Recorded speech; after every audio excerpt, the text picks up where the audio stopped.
Hello, a very warm welcome to Handcrafts with Nadine. My name is Nadine and I'm coming to you from northern New South Wales, Australia. I'm originally from Montreal, Canada, which is why I don't really sound Australian.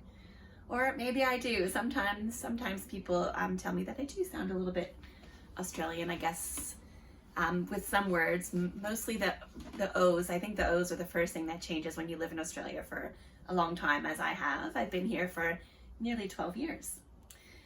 Today I'm going to be talking to you about a knitting work in progress for my eldest daughter, a new cast on, which I haven't cast on yet. I'm still kind of deciding, but yeah, a new project idea for my youngest daughter. And then some really amazing finds that I got at the Byron Bay flea market over the weekend. And a little bit about, also in Byron Bay, taking a little stroll to the Lighthouse. So basically a little bit about being a tourist in your own city or town that you live in. Okay, so first what I'm wearing. This is the Party Top by Abby Knits. I think I've worn another one, a pink one, on another episode. So this is the third one that I knit. I really like this pattern. Obviously, I used I used Nundle Woolen Mill, so that's the other woolen mill in Australia, Nundle Woolen Mill sock yarn. So again, like last week's thing that I was wearing, it's made with superwash yarn, and I think this one was superwash and nylon. It's like a proper sock yarn. Yeah, and so I dyed it. I was really into dyeing at the time. I think I knit this 3 years ago, maybe 3 years ago. So I used food coloring. So again, before I bought my acid dyes. So just a green food coloring in a big pot with vinegar. And yeah, the color broke, as they say. So you can have a look. It's kind of gone into all different green tones, which are really beautiful. Kind of from like a really pale green to a little bit of an apple green and a Kelly green, and I really love it. I never really wear anything green like this, and I just yeah, it's just such a bright and happy color, I think. So the pattern has eyelets kind of polka dotted through the sleeves only, and I guess you can't really see that very well because for some reason, especially on the sleeves, the yarn is really variegated, so it's kind of hard to tell, but they are there and you can see them, and I think it just kind of elevates the sweater a little bit. For modifications, I made it a bit longer than the original pattern called for, and the original was also 3/4 sleeves, and I decided to make the sleeves long with no decreases, so I didn't do any decreases throughout the whole sleeve. I hope that's in frame. And then the last 2 rows I decreased quite rapidly. And then for the cuff, instead of doing a 2x2 rib or a 1x1 rib, I decided to do some garter rows. And I think it looks quite pretty and quite elegant the way that it comes in like that. Yeah, I haven't done it since, but I should do it again on another sweater because it's really pretty. Yeah, so that's what I'm wearing there. Anything else about that top? So yeah, my other one that I had knit was pink, and I also knit a gray one, which is more, I tried to copy the original pattern. So she's wearing a gray one that's speckled. So I had speckled some yarn to kind of give the same vibe as that one, but yeah. Okay, my work in progress. In Bendigo Woolen Mills Rustic. I showed this last week. I think I had just separated for the sleeves. So pop that down there. Here's where I'm at. I finished the body. It's really, really lovely and soft. My daughter tried it on without anything underneath, and she didn't say a single thing about it being scratchy. So I'm really pleased about that. Let's see. Okay, so the pattern calls for an Italian bind off, but she had said to do those two, I think they're called setup rows, where you do 2 rows with slip stitches, and then I guess you maybe you Kitchenered them together, but I didn't do that way. I just decided to do the Italian sewn bind off with a sewing needle, which I talked about on previous episodes. I love the look of it. I love how stretchy it is. And yeah, it just looks really pretty how it kind of continues to stitch over the edge. And it's just so meditative to hand stitch like that. I don't know, a lot of people complain about stitching, like say if they have to seam things together, but I love it. I just think it's so much fun. Especially this, it's like, you don't have to think about, like when you're seaming something together, you have to try to get into the right spot. With this, you're just doing it right off your needle, and it's really relaxing, and yeah, I really like it. So that's the Italian sewn bind off. I guess there's 2 different types, or maybe just 2 different ways to do it, but that's the way that I chose to make it. I think I did make the ribbing shorter than what it called for. My daughter had tried it on, and she said she didn't want the ribbing to be too long. And also, that finished up the second ball of yarn, and I have 1 left for the sleeve, so I thought I better keep 1 ball for the sleeve. That way, as I'm going, I can measure, I can weigh, once I finish the first sleeve, I can weigh how much yarn I have left and see if I have enough to do the other one, or if I have to order more yarn. So that's why I did it like that as well. And yeah, it's coming on really nicely. I transferred back my needles from the barber cord. Last week I spoke about how frustrating I find barber cords, how they slip off for me like almost every time.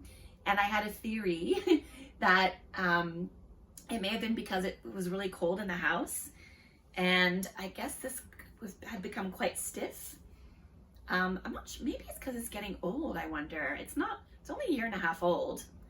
But anyway, so this time I kind of warmed up the barber cord in my hand a little bit, and then actually I first put them onto, these are the Knit Pro needles, but I put them onto a smaller needle, a Chiaogu needle, which has a pointier tip. And yeah, with the combination of those 2 things, smooth as silk, they went on right away. So they are on a smaller needle, and then I knit the sleeve onto these. Yeah, so the thing I wanted to talk about, which I thought was a bit different, or I hadn't seen at least, was, you know, when you do the decreases of your sleeves, how it's knit 2 together on the one side, and then on the other side it's slip, slip, knit.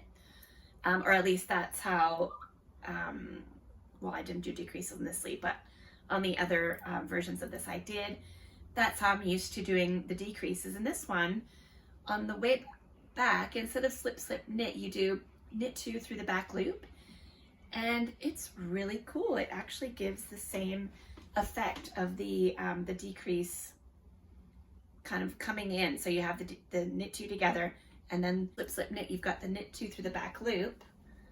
I don't know if you can see it, but yeah, I thought it was, yeah, it gives the same effect. And for me, knitting 2 through the back loop is faster and maybe less fiddly than doing slip, slip, knit. So yeah, I'm very pleased with that. Yeah, she's tried it on.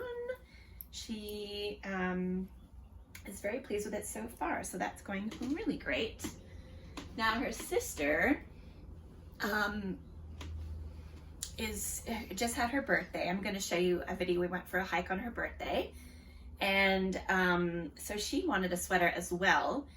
And I'm going to be undoing a cardigan that I had knit for her last year, 2 years ago. I knit her like a bubble cardigan in 12 ply wool, which is meant to be, it seems more worsted. It's meant to be thicker than worsted, but anyways, so she wanted a sweater as well. She does not wear the cardigan that I made for her. She wanted a pullover, and I think we're gonna go with Oh, the Magnolia Bloom. So the Magnolia Bloom pullover by Camilla Vad. Yeah, I think we're gonna go with that. It's really pretty. She originally wanted some cables, and this one has some like lace with some baubles, but they went shopping over the weekend, and I'll show you what I got. We went to the flea market, and the girls bought a white cabled pullover.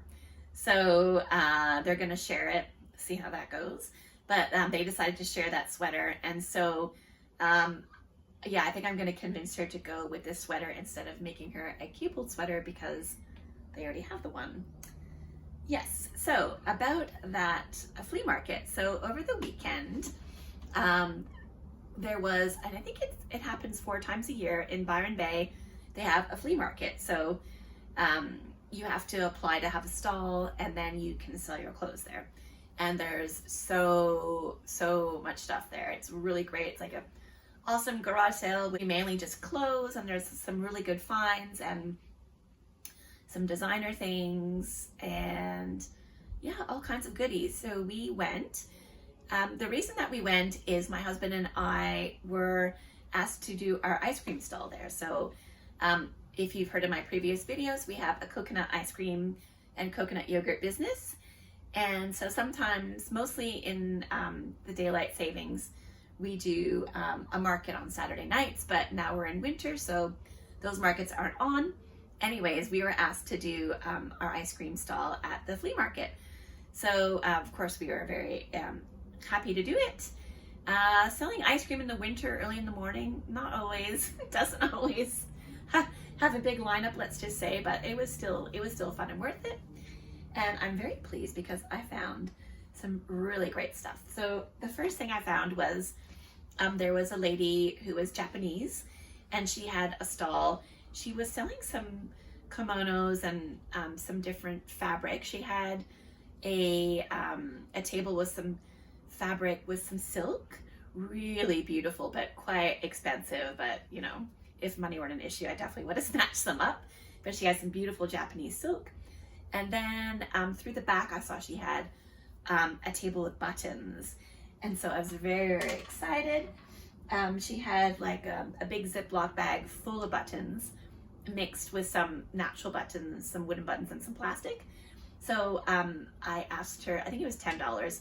And so I asked her if it would be possible if I could just grab the wooden buttons out of there. And she said, yeah, no problem. So I ran back to the stall to grab some cash.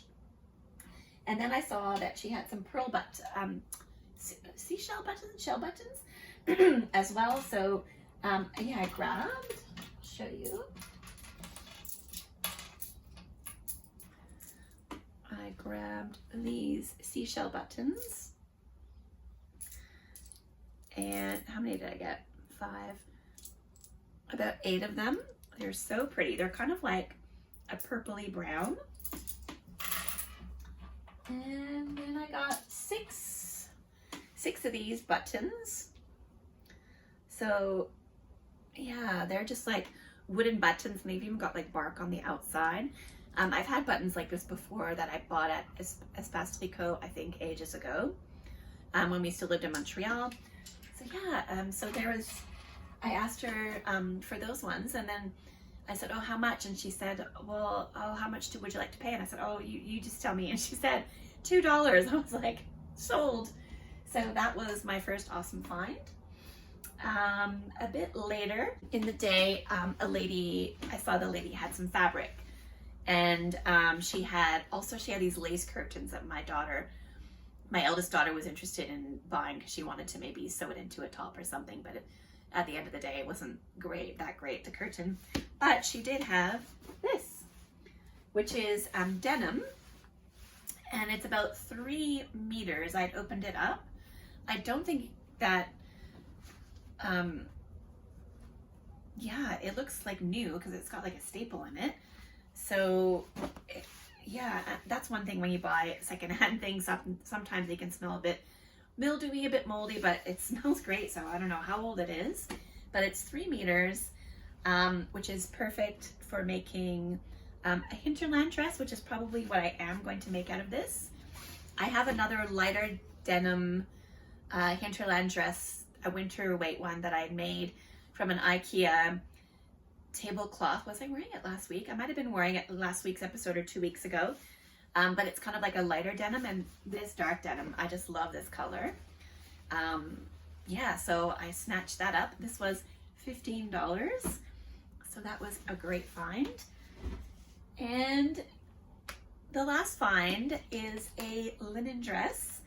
And if you were watching last week, you'll remember that I said that I don't really suit the color yellow. Well, I bought a yellow dress. So I will hold it up here. It's 100% linen dress. I mean, I couldn't not buy it. Look at all this fabric that's in here. It's so beautiful. So the color, I don't know, either I'm just gonna wear it anyways, even though it's not the best color for me. It is a bit of a bright yellow, so maybe it's not the end of the world. I could always wear it with a cardigan, with a more suitable color for me over it, or a knitted tee or something over it. And I was thinking also, my first idea was that I could make it into a skirt, just like a long skirt. Like, you know that there's a new pattern by So Liberated. What is it called? Hummingbird skirt? No. Anyways, she has a new long tiered skirt pattern, and yeah, I just thought I could probably, there is a zipper here, so that might be a bit advanced for me, maybe removing the zipper and sliding it down. There is a seam there, so yeah, I might have to do that if I wanted to take it into a skirt. But yeah, just folding that over and making a seam there, trying to slide that zipper down. Maybe it wouldn't be too hard. But yeah, and then also another thing is it has 6 wooden buttons on it. So I guess that the idea was you can change the length of the strap, but then I was thinking maybe also you could, crisscross the straps. That's why there's like so many different buttons on the back. But yeah, I think that for me, I would just just leave the button where it fits and then remove those buttons, and then hey, I've got some buttons to use for a sweater, for a cardigan. But yeah, I tried it on. It's really, really beautiful. It fits well, maybe slightly on the tight side in the bust, but otherwise it's so pretty. The brand is called Bay. So she told me that she had bought it at a store in Byron Bay, and it says ethical and sustainable, which is awesome. And yeah, I just really love the idea of the flea market where everyone is selling their clothes that they don't wear anymore, because yeah, so many clothes these days end up in landfill. That yeah, it's just, and clothes these days are just made so poorly. So I was very happy to be able to buy something that someone wasn't wearing anymore, and they were just gonna, I don't know if she would have thrown this away, but yeah. And then not only that, but the company itself is sustainable and ethical, which is amazing. Also, it has pockets. I did have a look. If I were to turn it into a skirt, the pockets would still work. They'd be a little bit on the lower side, but I still could get my hands in there. So yeah. Oh, another option is I could dye it. I could try to dye it another color, from yellow, I guess black. I guess I could go green. I definitely wouldn't go orange, but yeah, that's just a bit risky, I think, because to try to get it all like even, the color all even, would be a bit tricky, especially here. There's like a lot of gathers, and I wouldn't want it tie-dyed or something like that either. So I think I'm just gonna have to leave it yellow and yeah, learn to love yellow. And like I said, maybe just wear something a bit different over it. I think it would look really nice with navy blue. Yeah, some other kind of blues with white, with black. Yeah, I think I can make it work. Okay, so speaking of Byron Bay, so we live in the Byron Shire. Here in Australia, they're called shires. Yeah, like Lord of the Rings. Anyways, so we live in the northern part of the Byron Shire. So to go to Byron Bay, and if you haven't heard of Byron Bay, I suggest you look it up. It's really, really, really beautiful. It's known for being kind of a hippie town. There's lots and lots of hippies around, and which is one of the reasons we moved here. There's like lots and lots of farmers markets and just, you know, like-minded people, and yeah, it's really great. And I think there was even a Netflix. I didn't watch it, my girls watched it, but I wouldn't recommend watching the Byron Bay influencer reality show that they had on Netflix. That is not really evocative of the town. But you know when you live somewhere and then you don't really ever get to, you don't normally go to like the nice touristy spots because you live there? Well,